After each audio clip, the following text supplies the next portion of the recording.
I had just arrived at work as the hospital's lead sonographer and was looking at the patient's schedule for the day when my boss told me to go immediately to the OR.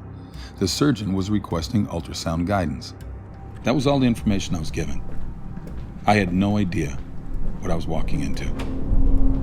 I wheeled the ultrasound machine into the OR. The patient was already sedated on the operating table. Plugging in the machine, I waited for instructions from the doctor. He barked at me to place the ultrasound probe on the patient's pelvis so he wouldn't perforate her uterus. Still confused about the procedure, I did as he asked and realized the woman was pregnant. She was in her second trimester, so I easily determined the gender of her baby, a little girl. Stunned, I watched the doctor thrust a catheter into the amniotic sac. The fetus dodged the catheter and tried to hide in the top of her mother's uterus to get away. In horror, I watched as he inserted a forceps clamp and grabbed her tiny leg. She writhed around in pain, trying to break free, but there was nowhere for her to go. Then the doctor pulled hard until her leg ripped away from her body.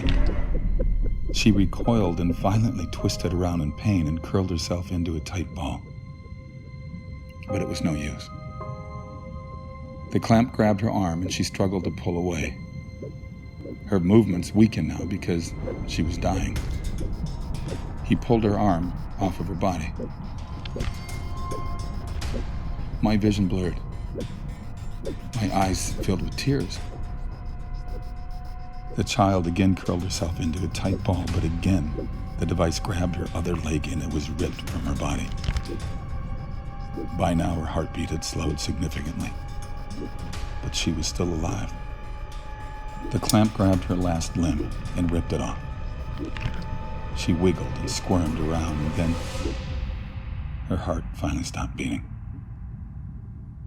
I announced that there was no more cardiac activity. The nurse and scrub tech in the room gasped, realizing for the first time that this was happening to a fetus that was still alive. The remaining body parts, the head and torso, were removed.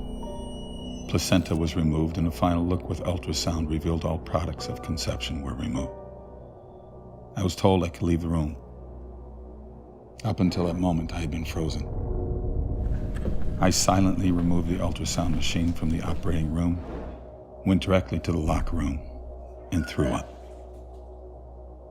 I quit my job at that hospital shortly after.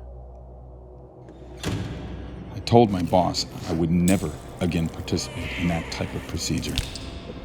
I was having nightmares and could not escape the memory of what I had witnessed. I would never again assist in the murder of a child. It was over 20 years ago, but it's just as vivid in my mind today as the day it happened. The saddest part is that this procedure is still happening today. People have no idea we are murdering babies in this way. They think it isn't a person, that it's just a mass of tissue.